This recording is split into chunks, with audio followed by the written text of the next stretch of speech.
Masalah-masalah internal belajar. Seperti yang sudah kita ketahui bersama, permasalahan internal adalah permasalahan yang terletak di dalam diri seseorang. Jika kita hubungkan permasalahan internal ini ke dalam dimensi dunia belajar dan pembelajaran, maka akan timbul dua permasalahan, yaitu permasalahan internal di dalam diri guru tersebut, dan yang kedua adalah permasalahan internal yang timbul di dalam diri seorang siswa. Lalu permasalahan yang timbul di dalam diri seorang siswa yaitu berkaitan dengan prosesi belajar, karakteristik pembelajaran, motivasi siswa dalam belajar, serta hal yang berkaitan dengan minat dan bakat siswa serta kemampuan siswa dalam belajar. Begitupun dengan sebaliknya. Terima kasih, mungkin lebih jelas.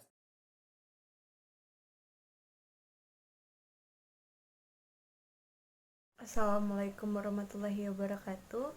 Nama saya Nurul Purwasi, saya dari kelompok 7.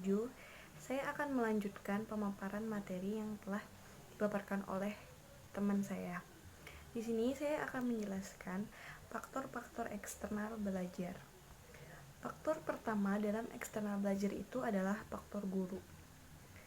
Karena perkembangan dan perubahan yang terjadi saat ini, terutama perkembangan ilmuwan pengetahuan, informasi faktor kedua terjadi perubahan pandangan di dalam masyarakat yang memiliki implikasi pada upaya-upaya pengembangan pendekatan pada siswa.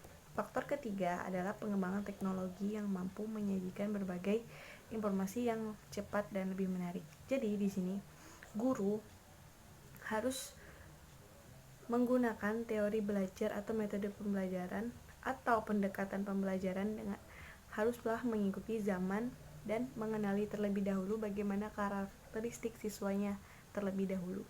Kedua, faktor eksternal yaitu lingkungan sosial termasuk teman sebaya.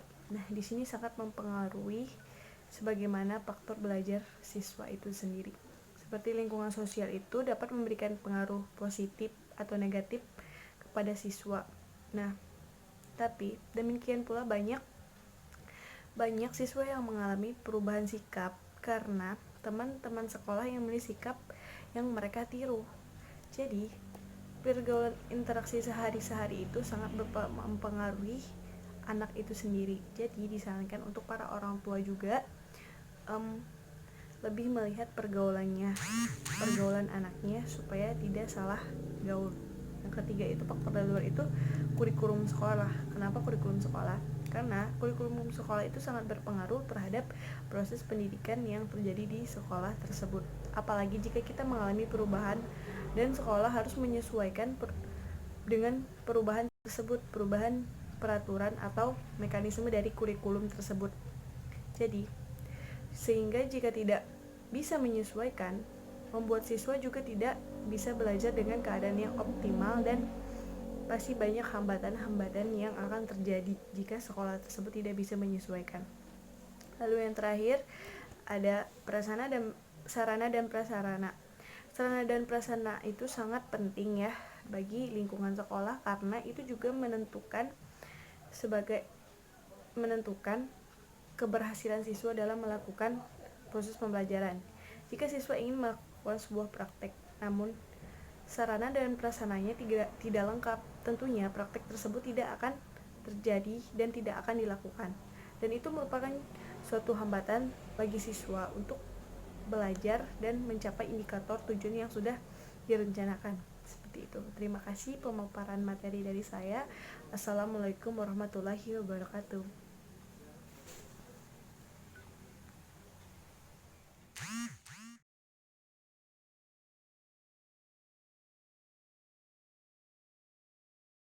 Assalamualaikum warahmatullahi wabarakatuh.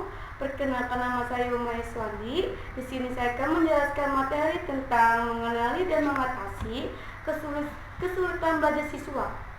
Jadi, seorang guru bukan hanya berperan sebagai pengaji materi dan mengevaluasi pekerjaan siswa saja, namun guru juga berperan sebagai pengajar dan membimbing siswa dalam proses belajarnya. Jadi, seorang guru diharapkan mampu untuk yang pertama, memberikan informasi yang dilakukan dalam proses belajar. Yang kedua, membantu setiap siswa dalam mengatasi setiap masalah. Yang ketiga, mengevaluasi hasil setiap langkah kegiatan yang telah dilakukannya. Yang keempat, memberikan setiap kesempatan yang memandai agar setiap murid dapat belajar sesuai dengan karakteristik pribadinya. Yang kelima, mengenal dan memahami setiap murid baik secara individual maupun secara kelompok. Sekian materi yang sudah saya sampaikan, kurang lebihnya mohon maaf. Waalaikumsalam warahmatullahi wabarakatuh.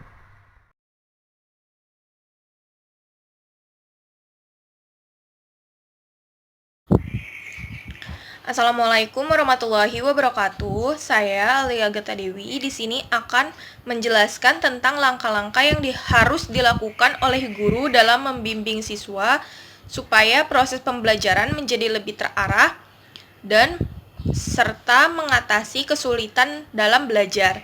Itu ada 4 langkah. Yang pertama itu identifikasi, yang kedua diagnosis, yang ketiga prognosis, dan yang keempat itu terapi.